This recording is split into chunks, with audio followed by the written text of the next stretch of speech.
Dale Carnegie. Part 2. Ways to make people like you. Number 1. Do this and you'll be welcome anywhere. Why read this book to find out how to win friends? Why not study the technique of the greatest winner of friends the world has ever known? Who is he? You may meet him tomorrow coming down the street. When you get within 10 feet of him, he will begin to wag his tail. If you stop and pat him, he will almost jump out of his skin to show you how much he likes you. And you know that behind this show of affection on his part, there are no ulterior motives. He doesn't want to sell you any real estate, and he doesn't want to marry you. Did you ever stop to think that a dog is the only animal that doesn't have to work for a living? A hen has to lay eggs, a cow has to give milk, and a canary has to sing. But a dog makes his living by giving you nothing but love. When I was 5 years old, my father bought a little yellow-haired pup for 50 cents. He was the light and joy of my childhood. Every afternoon about 4:30, he would sit in the front yard with his beautiful eyes staring steadfastly at the path, and as soon as he heard my voice or saw me swinging my dinner pail through the buckbrush, he was off like a shot, racing breathlessly up the hill to greet me with leaps of joy and barks of sheer ecstasy. Tippy was my constant companion for 5 years. Then one tragic night, I shall never forget it, he was killed within 10 feet of my head, killed by lightning. Tippy's death was the tragedy of my boyhood. You never read a book on psychology, Tippy. You didn't need to. You knew by some divine instinct that you can make more friends in 2 months by becoming genuinely interested in other people than you can in 2 years by trying to get other people interested in you. Let me repeat that. You can make more friends in 2 months by becoming interested in other people than you can in 2 years by trying to get other people interested in you. Yet I know and you know people who blunder through life trying to wigwag other people into becoming interested in them. Of course, it doesn't work. People are not interested in you. They are not interested in me. They are interested in themselves, morning, noon, and after dinner. The New York Telephone Company made a detailed study of telephone conversations to find out which word is the most frequently used. You have guessed it, it is the personal pronoun I. I. It was used 3,900 times in 500 telephone conversations. I. When you see a group photograph that you are in, whose picture do you look for first? If we merely try to impress people and get people interested in us, we will never have many true, sincere friends. Friends, real friends, are not made that way. Napoleon tried it, and in his last meeting with Josephine he said, "Josephine, I have been as fortunate as any man ever was on this earth, and yet, at this hour, you are the only person in the world on whom I can rely." And historians doubt whether he could rely even on her. Alfred Adler, the famous Viennese psychologist, wrote a book entitled, What Life Should Mean to You. In that book he says, it is the individual who is not interested in his fellow men who has the greatest difficulties in life and provides the greatest injury to others. It is from among such individuals that all human failures spring. You may read scores of erudite tomes on psychology without coming across a statement more significant for you and for me. Adler's statement is so rich with meaning that I am going to repeat it in italics. It is the individual who is not interested in his fellow men who has the greatest difficulties in life and provides the greatest injury to others. It is from among such individuals that all human failures spring. I once took a course in short story writing at New York University, and during that course the editor of a leading magazine talked to our class. He said he could pick up any one of the dozens of stories that drifted across his desk every day, and after reading a few paragraphs he could feel whether or not the author liked people. If the author doesn't like people, he said, people won't like his or her stories.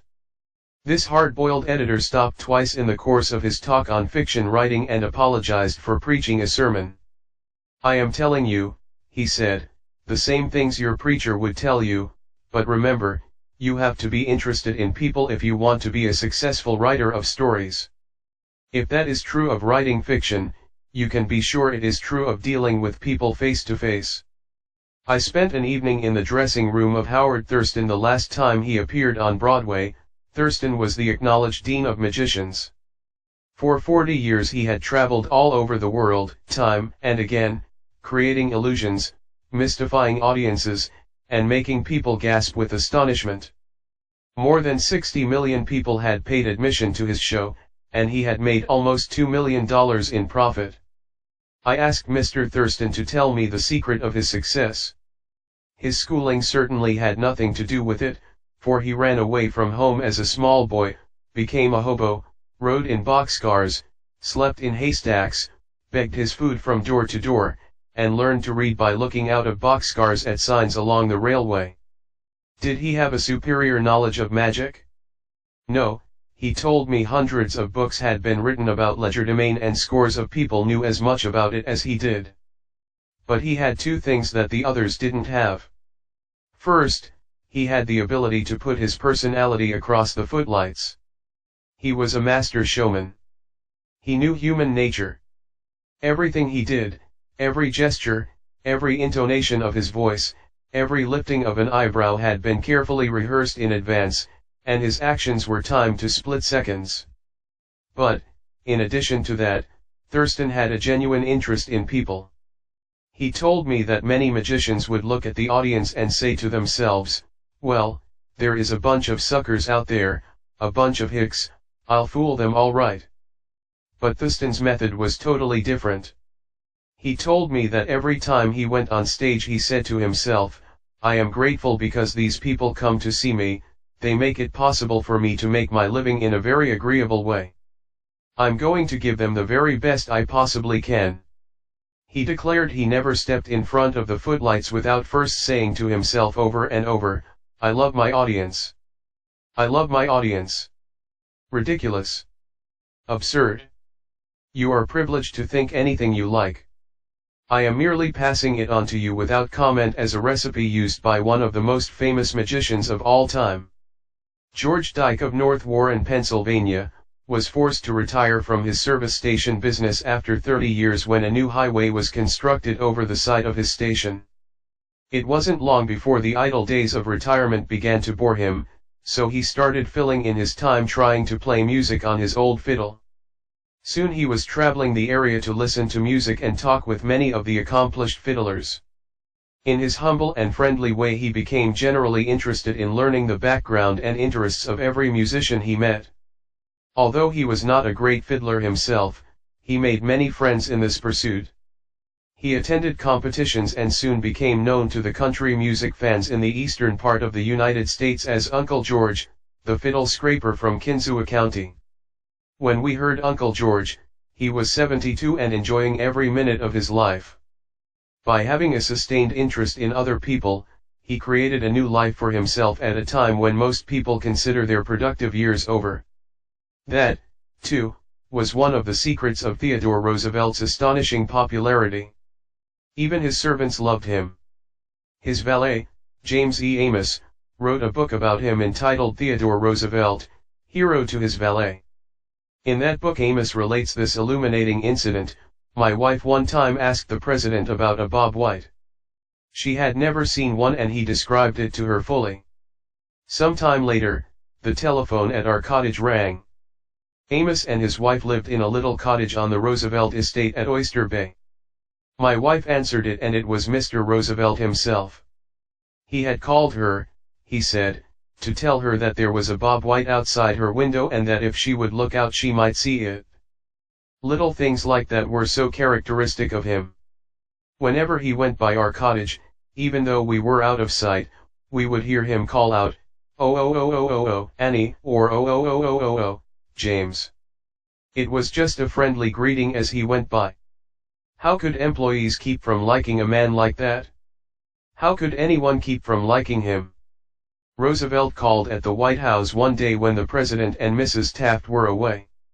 His honest liking for humble people was shown by the fact that he greeted all the old White House servants by name, even the scullery maids. When he saw Alice, the kitchen maid, writes Archie Butt, he asked her if she still made cornbread. Alice told him that she sometimes made it for the servants, but no one ate it upstairs. They show bad taste, Roosevelt boomed, and I'll tell the president so when I see him. Alice brought a piece to him on a plate, and he went over to the office eating it. As he went and greeting gardeners and laborers as he passed, he addressed each person just as he had addressed them in the past. Ike Hoover, who had been head usher at the White House for 40 years, said with tears in his eyes, "It is the only happy day we had in nearly 2 years, and not one of us would exchange it for a $100 bill." The same concern for the seemingly unimportant people helped sales representative Edward M. Sykes, Jr., of Chatham, New Jersey, retain an account. Many years ago, he reported, I called on customers for Johnson & Johnson in the Massachusetts area. One account was a drug store in Hingham. Whenever I went into the store, I would always talk to the soda clerk and sales clerk for a few minutes before talking to the owner to obtain his order. One day I went up to the owner of the store, and he told me to leave as he was not interested in buying J&J products anymore because he felt they were concentrating their activities on food and discount stores to the detriment of the small drugstore. I left with my tail between my legs and drove around the town for several hours. Finally, I decided to go back and try at least to explain our position to the owner of the store. When I returned, I walked in and as usual said hello to the soda clerk and sales clerk. When I walked up to the owner, he smiled at me and welcomed me back. He then gave me double the usual order. I looked at him with surprise and asked him what had happened since my visit only a few hours earlier. He pointed to the young man at the soda fountain and said that after I had left, the boy had come over and said that I was one of the few salespeople that called on the store that even bothered to say hello to him and to the others in the store. He told the owner that if any salesperson deserved his business, it was I. The owner agreed and remained a loyal customer. I never forgot that to be genuinely interested in other people is a most important quality for a salesperson to possess, for any person, for that matter.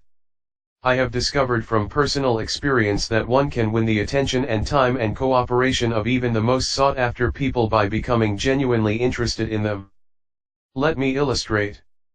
Years ago I conducted a course in fiction writing at the Brooklyn Institute of Arts and Sciences, and we wanted such distinguished and busy authors as Kathleen Norris, Fannie Hurst, Ida Tarbell, Albert Payson Terhune and Rupert Hughes to come to Brooklyn and give us the benefit of their experiences. So we wrote them, saying we admired their work and were deeply interested in getting their advice and learning the secrets of their success. Each of these letters was signed by about 150 students. We said we realized that these authors were busy, too busy to prepare a lecture. So we enclosed a list of questions for them to answer about themselves and their methods of work. They liked that. Who wouldn't like it? So they left their homes and traveled to Brooklyn to give us a helping hand. By using the same method, I persuaded Leslie M. Shaw, Secretary of the Treasury in Theodore Roosevelt's cabinet, George W. Wickersham, Attorney General in Taft's cabinet, William Jennings Bryan, Franklin D. Roosevelt and many other prominent men to come to talk to the students of my courses in public speaking. All of us, be we workers in a factory, clerks in an office or even a king upon his throne, all of us like people who admire us. Take the German Kaiser, for example. At the close of World War I he was probably the most savagely and universally despised man on this earth. Even his own nation turned against him when he fled over into Holland to save his neck. The hatred against him was so intense that millions of people would have loved to tear him limb from limb or burn him at the stake. In the midst of all this forest fire of fury, one little boy wrote the Kaiser a simple, sincere letter glowing with kindliness and admiration. This little boy said that no matter what the others thought, he would always love Wilhelm as his emperor. The Kaiser was deeply touched by his letter and invited the little boy to come to see him. The boy came, so did his mother, and the Kaiser married her. That little boy didn't need to read a book on how to win friends and influence people. He knew how instinctively. If we want to make friends, let's put ourselves out to do things for other people, things that require time, energy, unselfishness, and thoughtfulness. When the Duke of Windsor was Prince of Wales, he was scheduled to tour South America, and before he started out on that tour he spent months studying Spanish so that he could make public talks in the language of the country, and the South Americans loved him for it. For years I made it a point to find out the birthdays of my friends. How? Although I haven't the foggiest bit of faith in astrology, I began by asking the other party whether he believed the date of one's birth has anything to do with character and disposition. I then asked him or her to tell me the month and day of birth. If he or she said November 24th, for example, I kept repeating to myself, November 24th, November 24. The minute my friend's back was turned, I wrote down the name and birthday and later would transfer it to a birthday book. At the beginning of each year, I had these birthday dates scheduled in my calendar pad so that they came to my attention automatically. When the natal day arrived, there was my letter or telegram. What a hit it made. I was frequently the only person on earth who remembered. If we want to make friends, let's greet people with animation and enthusiasm. When somebody calls you on the telephone, use the same psychology. Say hello in tones that bespeak how pleased you are to have the person call. Many companies train their telephone operators to greet all callers in a tone of voice that radiates interest and enthusiasm. The caller feels the company is concerned about them. Let's remember that when we answer the telephone tomorrow. Showing a genuine interest in others not only wins friends for you, but may develop in its customers a loyalty to your company. In an issue of the publication of the National Bank of North America of New York, the following letter from Madeline Rosedale, a depositor, was published, **** Eagle, publication of the National Bank of North America, New York, March 31, 1978. I would like you to know how much I appreciate your staff. Everyone is so courteous, polite, and helpful. What a pleasure it is, after waiting on a long line, to have the teller greet you pleasantly. Last year my mother was hospitalized for 5 months. Frequently I went to Marie Petruccello, a teller. She was concerned about my mother and inquired about her progress. Is there any doubt that Mrs. Rosedale will continue to use this bank? Charles R. Walters, of one of the large banks in New York City, was assigned to prepare a confidential report on a certain corporation. He knew of only one person who possessed the facts he needed so urgently. As Mr. Walters was ushered into the president's office, a young woman stuck her head through a door and told the president that she didn't have any stamps for him that day. "I am collecting stamps for my 12-year-old son," the president explained to Mr. Walters. Mr. Walters stated his mission and began asking questions. The president was vague, general, nebulous. He didn't want to talk, and apparently nothing could persuade him to talk. The interview was brief and barren. "Frankly, I didn't know what to do," Mr. Walters said as he related the story to the class. "Then I remembered what his secretary had said to him, stamps, 12-year-old son. And I also recalled that the foreign department of our bank collected stamps, stamps taken from letters pouring in from every continent washed by the 7 seas. The next afternoon I called on this man and sent in word that I had some stamps for his boy. Was I ushered in with enthusiasm? Yes, sir, he couldn't have shaken my hand with more enthusiasm if he had been running for Congress. He radiated smiles and goodwill. My George will love this one," he kept saying as he fondled the stamps. "And look at this. This is a treasure." We spent half an hour talking stamps and looking at a picture of his boy, and he then devoted more than an hour of his time to giving me every bit of information I wanted, without my even suggesting that he do it. He told me all he knew, and then called in his subordinates and questioned them. He telephoned some of his associates. He loaded me down with facts, figures, reports, and correspondence. In the parlance of newspaper reporters, I had a scoop. Here is another illustration. C.M. Naffel, Jr., of Philadelphia had tried for years to sell fuel to a large chain store organization. But the chain store company continued to purchase its fuel from an out-of-town dealer and haul it right past the door of Naffel's office. Mr. Nafel made a speech one night before one of my classes, pouring out his hot wrath upon chain stores, branding them as a curse to the nation. And still he wondered why he couldn't sell them. I suggested that he try different tactics. To put it briefly, this is what happened. We staged a debate between members of the course on whether the spread of the chain store is doing the country more harm than good. Nafel, at my suggestion, took the negative side.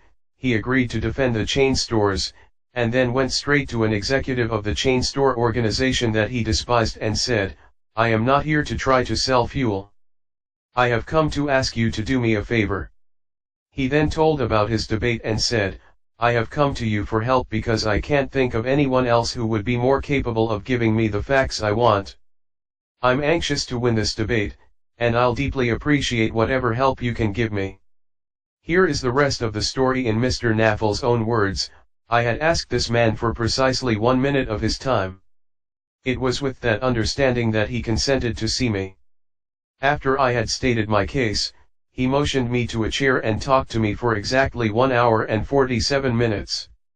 He called in another executive who had written a book on chain stores.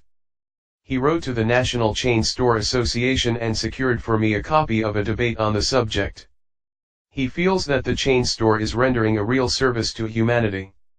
He is proud of what he is doing for hundreds of communities. His eyes fairly glowed as he talked, and I must confess that he opened my eyes to things I had never even dreamed of. He changed my whole mental attitude. As I was leaving, he walked with me to the door, put his arm around my shoulder, wished me well in my debate, and asked me to stop in and see him again and let him know how I made out. The last words he said to me were, "Please see me again later in the spring. I should like to place an order with you for fuel." To me that was almost a miracle. Here he was offering to buy fuel without my even suggesting it. I had made more headway in 2 hours by becoming genuinely interested in him and his problems than I could have made in 10 years trying to get him interested in me and my product. You didn't discover a new truth, Mr. Nafel. For a long time ago, 100 years before Christ was born, a famous old Roman poet, Publius Syrus, remarked, "We are interested in others when they are interested in us." A show of interest, as with every other principle of human relations, must be sincere. It must pay off not only for the person showing the interest, but for the person receiving the attention. It is a two-way street, both parties benefit. Martin Ginsburg, who took our course in Long Island, New York, reported how the special interest a nurse took in him profoundly affected his life. It was Thanksgiving Day and I was 10 years old. I was in a welfare ward of a city hospital and was scheduled to undergo major orthopedic surgery the next day. I knew that I could only look forward to months of confinement, convalescence, and pain. My father was dead, my mother and I lived alone in a small apartment and we were on welfare. My mother was unable to visit me that day. As the day went on, I became overwhelmed with the feeling of loneliness, despair, and fear. I knew my mother was home alone worrying about me, not having anyone to be with, not having anyone to eat with, and not even having enough money to afford a Thanksgiving Day dinner. The tears welled up in my eyes, and I stuck my head under the pillow and pulled the covers over it. I cried silently, but oh so bitterly, so much that my body racked with pain. A young student nurse heard my sobbing and came over to me. She took the covers off my face and started wiping my tears. She told me how lonely she was, having to work that day and not being able to be with her family. She asked me whether I would have dinner with her. She brought 2 trays of food, sliced turkey, mashed potatoes, cranberry sauce, and ice cream for dessert. She talked to me and tried to calm my fears. Even though she was scheduled to go off duty at 4 p.m., she stayed on her own time until almost 11 p.m. She played games with me, talked to me and stayed with me until I finally fell asleep. Many Thanksgivings have come and gone since I was 10, but one never passes without me remembering that particular one and my feelings of frustration, fear, loneliness, and the warmth and tenderness of the stranger that somehow made it all bearable. If you want others to like you, if you want to develop real friendships, If you want to help others at the same time as you help yourself, keep this principle in mind. Principle 1. Become genuinely interested in other people.